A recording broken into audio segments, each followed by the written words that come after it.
บิ่งก่อนเวียนเข้ามาเบิ่งก่อนสบายดีเนาะสบายดีเนาะมันก็เลยแบบว่ามันบ่จบจักเทื่อก็เลยเป็นเรื่องใหญ่เนาะ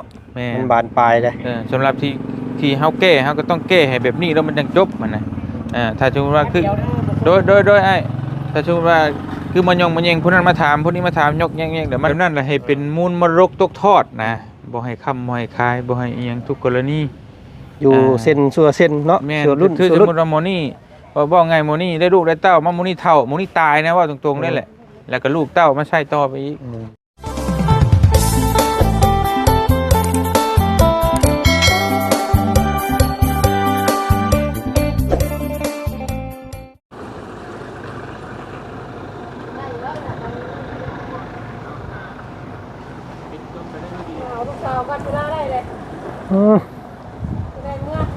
พี่น้องเลยเนาะ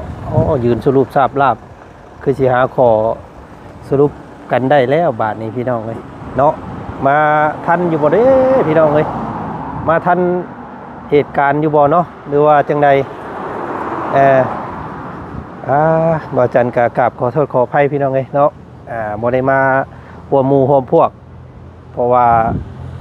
ต้องไปเบิ่งอาการของพ่อเนาะเพิ่นอยู่ข้างในเพิ่นก็ป่วยค่อนข้างจะนักเลยแหละพี่น้องเลยเนาะบ่สบายทีนี้ก็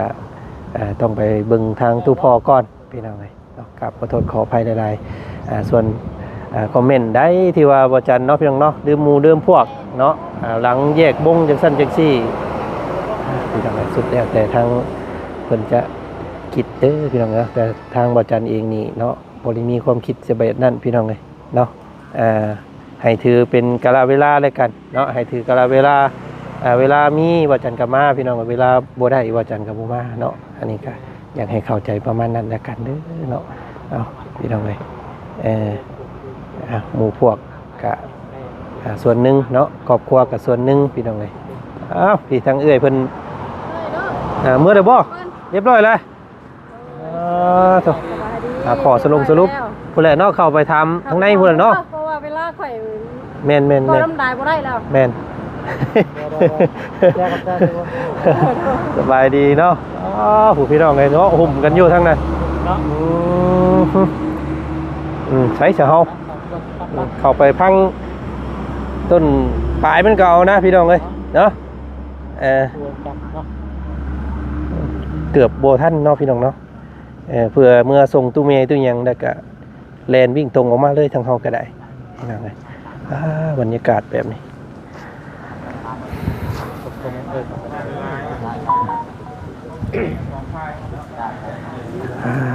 โอ้ต้นมะกระทันซ้ำเนาะเย็นได้นี่พี่น้องเลย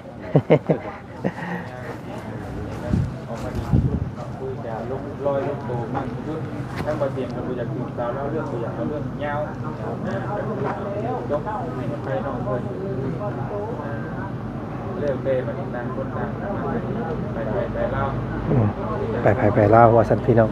เอามาเบิ่งก่อนเวียนเข้ามาเบิ่งก่อน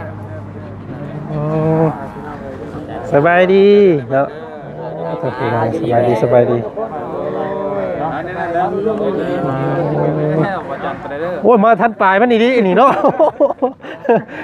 เห็นว่าปลายกับปลายสุดอีสบายดีใช่มาโอ้ยเนาะแต่ว่านั่นก็มาเก็บศพนะเนาะว่าง่ายก็แบบว่ามาเคลียร์ท่านนี่ชื่อพี่น้องเลยเนาะศพก็ไม่ท่านจะเป็นท่านเลยแม่น3:30นี่ได้พี่น้องเลยเนาะ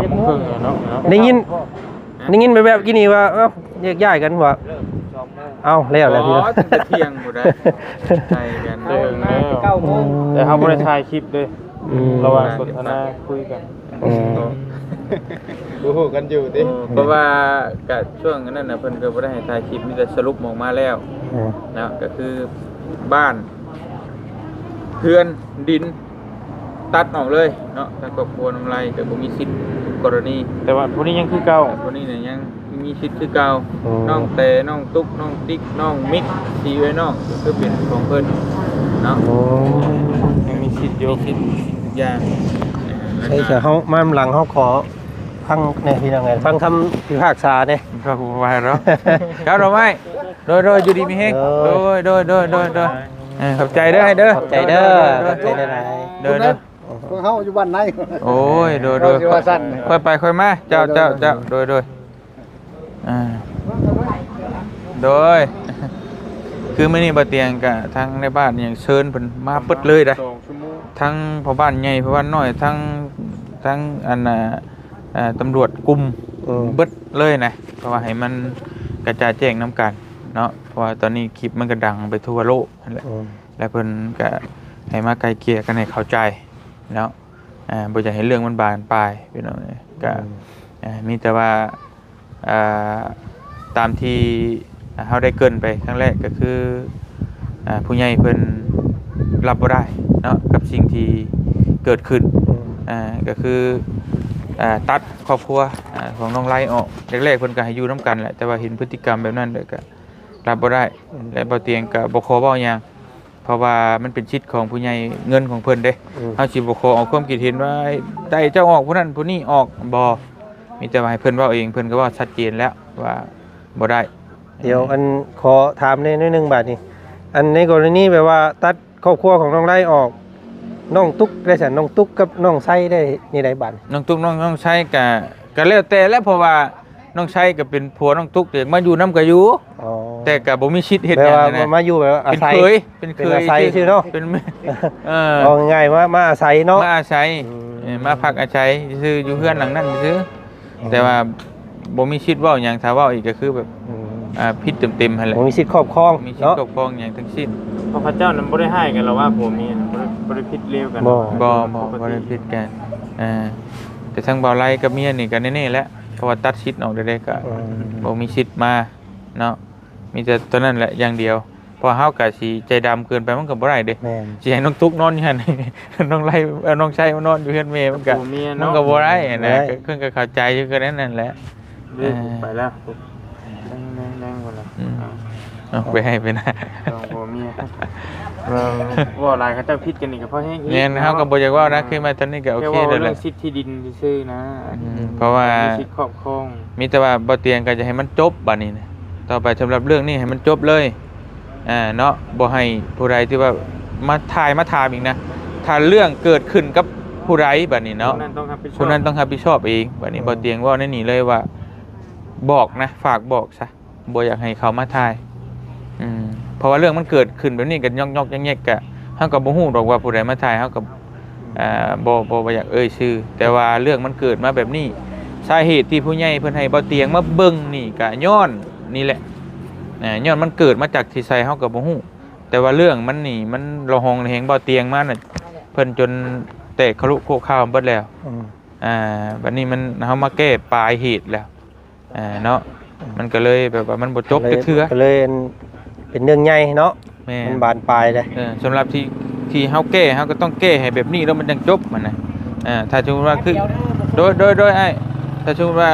คือมันยงมันแยงผู้นั้นมาถามผู้นี้มาถามยกแยงๆเดี๋ยวมันได้แต่กระตุกให้มันเพิ่มไฟขึ้นซื่อบ่เตียงบ่อยากให้เฮ็ดช้าแบบนั้นเนาะมากับมาแนวดีคือบ่แม่นชื่อมาแนวดีมาฝากเอาของชื่อเครื่องมาต้อนมาหยังเด้อนั่นนี่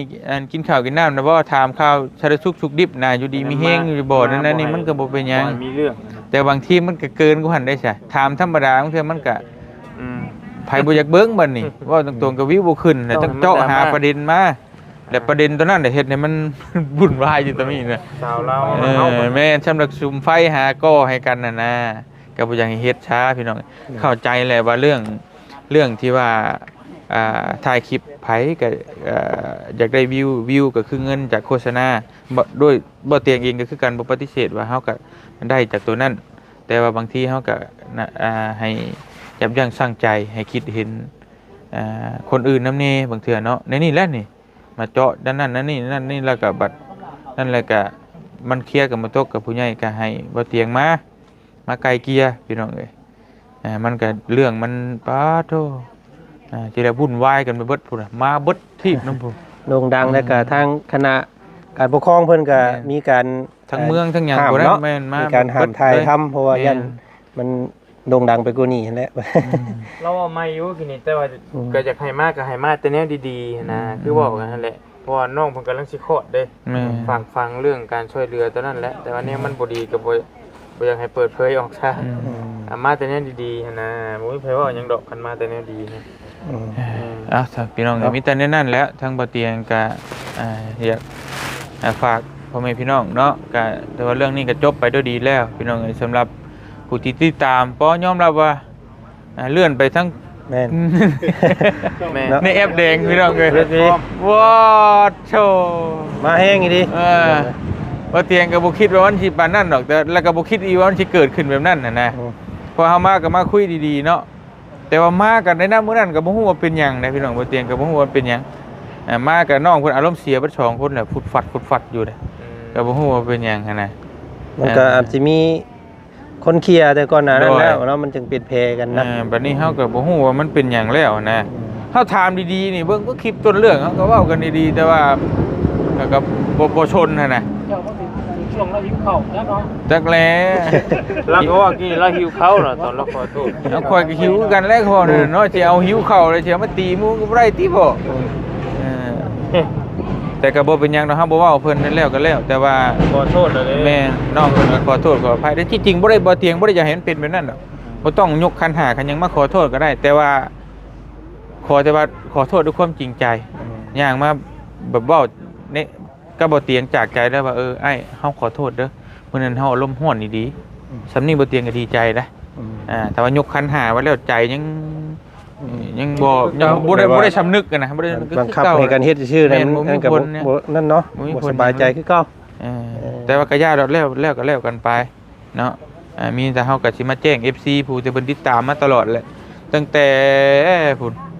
พี่น้องหลายมื้อตั้งแต่เดือนก่อนจนข้ามมาเดือนนี้แหละเนาะก็ตามมาตลอดก็คือเรื่องราวมันก็จบแล้วพี่น้องนี่เนาะก็บ่มีหยังแล้วมีแต่ว่าให้น้องแต่เพิ่นก็สิไปอยู่หาเฮ็ดเวียกเฮ็ดงานทางอื่นหรือบ่ก็แล้วแต่สิมาอยู่นำน้องก็แล้วแต่เพราะมีสิทธิ์4คนเด้น้องเตน้องตุ๊กน้องมิกน้องติ๊กน้องติ๊กน้องมิก ก็ง่ายๆนี่อันครอบครัวของน้องแต่เพิ่นนี่มีชีวิตเบิดทุกคนเลย นี่คือเก่า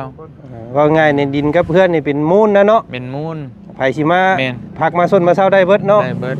แต่ แต่ เพิ่ เพิ่ น น ผู้ใดผู้หนึงสิคายก็บ่ได้อีกแล้ว บ่ได้ บ่ได้ เพิ่นก็ย้ำแบบนั้นแหละให้เป็นมูลมรกตกทอดนะบ่ให้ค้ำบ่ให้คายบ่ให้อีหยังทุกกรณี อยู่เส้นสัวเส้นเนาะ แม่น สัวรุ่น คือ สัว สม รุ่น มุติว่าหมอนี่ว่าไงหมอนี่ได้ลูกได้เต้ามาหมอนี่เฒ่าหมอนี่ตายนะว่าตรงๆนั่นแหละแล้วก็ลูกเต้ามาใช้ต่อไปอีกประมาณนั้นแหละคือมูลมั่งเฮาแหละกายเพิ่นเขียนใช้ในบทบันทึกนั่นไว้เรียบร้อยแล้วก็คือจบกันด้วยไปด้วยดีเนาะพี่น้องเนาะสำหรับเรื่องราวนี้ผู้ใดที่ติดตามมาตลอดก็ขอมุกขอบใจเด้อ FC บัจจุกุทุกคนที่เป็นกำลังแรงใจและก็ให้การติดตามรับชมเนาะจนบ่หลับบ่ได้นอนก็ขอมุกขอบใจเด้อพี่น้องเด้อแท้ได้เพิ่นส่งมาว่าเตรียม ดีได้ บ่ ขนาดค่อยนั่งกินข้าวอยู่เฮือนยังคอมเมนต์มาหา บ่ เพื่อ ได้นอนลิ้นได้คือเพิ่นบ่ได้นอนนี่เพิ่นติดตามนะ เด้บัดนี้ว่า เฮาก็อีตนเพิ่นอยู่แต่เฮ็ดได้เฮาก็เนาะมันเกิดขึ้นโดยที่เฮาบ่ได้อยากให้มันเป็นนะเฮาก็พยายามแก้ให้มันที่จริงนะน้องแต่ว่าสิมาวันที่20นี่นะ20สิฮอดนี่แต่บ่เตียงอดบ่ได้แล้วมันเพื่อฮอดพุ่นน่ะมันก็อยากให้มันลงหลอกลงรอยนะก็ได้แม่นให้มันแล้วซะนี่แหละก็ได้บ่เตียงก็เลยไปบุกไปเองเลยพี่น้องเอ้ย ข่อยเห็นผู้นี้แล้วมื้อน่ะย่างจะเศร้าห้ำเศร้าเนาะสุดนี้จักสีดำก็โอ้ยช่างเข้าไปแท้นั่นว่ะเนาะขออนุญาตเนาะเงือด บ่ บ่ใช่ คิดบ่ออกบ่เข้าได้ดิ มันขมักนะ มื้อนั้นก็คืออันน่ะออกแล้วว่าคือสิบ่เข้าเจ้าของว่า ก็เลยกล้าเข้าไปนี่ แม่นก็ได้เข้า บ่มีหยังกับเฮาหรอกติ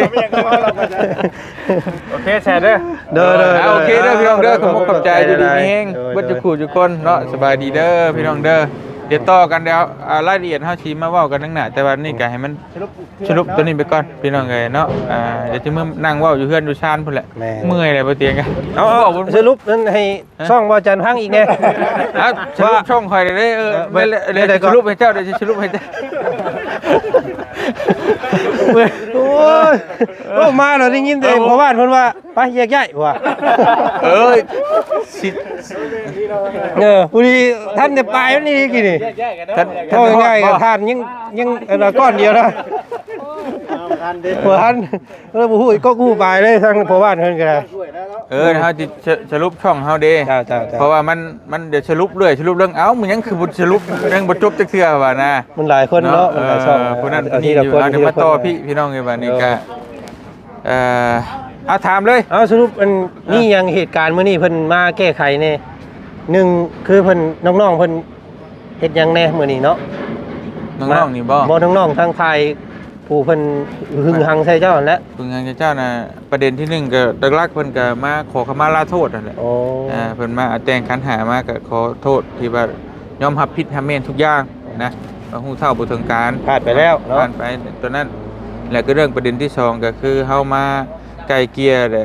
ผู้ใหญ่เพิ่นว่าจังใดก็บ่ให้แล้วสำหรับดินตอนนั้นเดือนตอนนั้นบ่ให้ครอบครัวนั้นซึ่งมันรับบ่ได้นะก็มีแต่ว่ายกให้ครอบครัวนี้แล้วมาถามมาคุยกับเพิ่นว่าเพิ่นยินยอมบ่แล้ววันนี้เพิ่นก็ยินยอมด้วยดี ทั้งอันพวกน้องๆภายซ้ายเพิ่นยินยอมเบิด แยินยอมได้เพิ่นเซ็นให้เป็นตกเป็นตัวนี้ภายนี้จะเป็นครอบครองแต่เพียงครอบครัวเดียวก็จบกันไปด้วยประมาณนั้น โอเคเนาะ มีหยังถามต่ออีก เออ ผู้ใดมาใหม่ยังบ่นั่น นั่นแหละเนาะ สิประมาณนี้แหละสักทีน้องเอ้ย ยินเสียงน้องแต่เลยนี่ เออ เว้านี่ ได้เนาะ จักไปอยู่ไสมาเนาะเออจักปีแล้วเฮาบ่ได้เห็นกันเนาะเป็นปีแล้วเป็นจักเนาะ ปีแล้วเบาเตียง เกือบ แล้ว เล็กๆดูเห็นเพิ่นเราผูกคอทานอยู่ตะกี้ผู้พี่น้องเอ้ย แต่เฮิง เนาะ แน่เนาะ อยู่ในมีบ่อปลาอยู่หน้าบ้านผู้ แต่ข้าวอันเจ้ามาอันเพื่อนอันไอ้ ไอ้ทางเอเพิ่นผู้ นี่ แม่น อยู่ด้วย ยังอยู่อยู่ จะเข้ามาเท่าไหร่ สิประมาณปีนี่แหละเนาะ ปี เอา ป ไป ลาย เห็นกั นี่ น แห เนาะ ละแต่บ่เตียงก็ก้อนหันอยู่ อืม ตอนเพิ่นที่พิษกับลูกกับป่วยก็บ่เตียงเข้ามาฝนตกบ่มันมากับน้องเมฆเนาะล่าสุดก็เห็นตอนนั้นแหละจะหลายเดือนอยู่8 9เดือนแล้วบ่จัก แต่ประมาณล่าสุดตั้งแต่น้องตุ๊กป่ะที่น้องทองตอนนี้ นี่ มันกำลังมีผู้บ่าวอ้ายป่ะเป็นคนแล้วเดี๋ยวมาเลย ล่าสุดข่อยมานั่นพ่ออันเราท้องเราว่าอ้ายข่อยท้องแล้วเรา ข่อ อ่ะ ยต่อแต่ข่อยมาหาที่ แม่น นั่นอัน เออ แต่บัดตอนข่อยมาแรกๆก่อนหันได้4-5 มื้อแล้วว่าเรากินหลายนั่นน่ะ อืม อ้าวบัดเห็นเจ้าคลิปเจ้ามาเพิ่นบอกอ้าวบ่ท้อง ไปแตบไปนั่นเบิ่ง ไปมื้อ4-5 มื้อยังว่ากินหลายอยู่อ่ะ อืม ไปวันนี้เพิ่นว่าท้องเลย พี่น้องเอ้ยเนาะเอาหาขอสรุปกันได้เรียบร้อยเนาะสรุปแล้วก็เป็นกรรมสิทธิ์ของทั้ง4คนเลยเนาะน้องมิกน้องติ๊กน้องตุ๊กน้องแต่เนาะ โดย อืมมีสิทธิ์ครอบครองเบิดไผสิมาอยู่มาสร้างมาสาได้เบิดเนาะ แค่สลัดน้องแต่โอเคป่ะ โอเค โอเคเนาะ โดย โอเคก็บ่อยากให้นั่นแหละบัดนี้เนาะอนาคตก็บ่อยากให้แบบว่ามีเรื่องมีราวอย่างนี้นะพยายามเมื่อยได้ก็ได้คือพี่น้องคิดเบิ่งรับจัดภาพรับตาเบิ่งว่าจันนี่ฮู้ดีนะ อืม ตั้งแต่ลุยเบิ่งแต่บ้านบ่เงียว แม่น ลุยกันมานี่หามชบหามอย่างนี้ไปก็ว่าจัน แม่น ไม่ลงอันถือผ้าคาท้องตอนนั้นได้ลูกมากก็เสียชีวิตกันแต่เฮาตอนนั้นเฮาก็ชุดแล้วนะแล้วแต่เฮาซอยมาแล้วก็บัดตามบ่คิดว่าเฮาสิได้ซอยฮอดพี่อีก อืม มาเอาลูกเอาผัวชีวิตก็ซอยไปจนได้เฮือนได้ชาติได้ดินได้ดอนอีกว่าสิจบแล้ว มันบ่จบอีกนะมันโดดยาวชาวฮืดไปอีกนะมันก็อยากให้นั่นนี่แหละต่อไปก็อยากให้มีหยังก็อดทนแน่นะ นะครับมีแต่น้องๆก็สิเอาผู้ใดมาอยู่นํก็ให้บอกเพิ่นดีๆเนาะบาดนี้เนาะ แบบว่าแนะนำทั้งลูกทั้งผัวตื้มอีกเนาะว่าเฮือนนี่เป็นเจ้าของมูลยันว่าผู้ผัวเข้าใจว่าโอ้ยมาอยู่น้ำเจ้าต้องเป็นของข่อยและเฮือนหลังนี้ นะเนาะแนะนำน้ำเด้อเนาะผู้ใดที่มาอยู่ก็ได้บอกเพิ่นนำ มาหักกันนั่นแหละเนาะอธิบายกันเข้าใจ นั่นแหละทุกอันนั้น ลูกวันนี้สิลูกกลับปักซี่ต่อป่ะ มีแต่แน่สิพาน้องนั่นกับน้องนั่นน้องเพิ่นน้องจักสิมื้อนี้ไหวบ่มื้อนี้หรือว่านั่นก็ว่าสิคุยกับนั่นก่อนเดี๋ยวจะคุยกันก็ได้ อืม ว่าเดี๋ยวนั่นเพิ่นก่อนก็จำเป็นแล้วเพราะว่าบ่เตียงเป็นคนอยากไปรับน้องเพิ่นมาเองเด้ นี่ก่อนเตียงอยู่ดี โดยอยู่ดี โดย ขอบคุณ ขอบใจเด้อขอบใจเด้อไอ้เด้อเนาะขอบใจ ขาด หลา เรี ย ยกขาดงานเนาะมื้อนี้ขอบใจ เด้อ หลาย ตัว ขอโทษหลาย เดี๋ยวมามุ่นกันนี่เนาะ เครื่องเวลาไปขุดมันขุดนั่น อืม ๆคุณมันปลูกอ้อยแล้วยั นี่ ง มาแค่ส่วนหนึ่งที่สิได้นี่พี่น้องไงเนาะทีมงานเฮาถ้ามาครบเบิดนี่ยังบ่เว้านี่ยังบ่มีคนมงจอดพุ่นแล้ว อันนี้เพิ่นยังค้าอยู่ทั้งเหนืออยู่เนาะว่าจันก็ ก็สิบ่ได้มาแต่เช้านะพี่น้องไปเบิ่งตู้พ่อมื้อนี้ โอ้ พ่อเพิ่นบ่สบายข้างในป่วยเนาะก็ไปประกงกับอันมือเยี่ยมแน่ก็เลยพาญาติพี่น้องและโอ้โหไปพาเพิ่นออกไปโรงแพทย์โรงหมอพี่น้องเลยก็เลยบ่ได้มาเนาะอันนี้เมื่อส่งแม่เพิ่นได้ปุ๊บแล้วก็ดิวมาเลยว่าซั่นก็ได้เนาะมาช้าดีกว่าบ่มาว่าซั่นเนาะ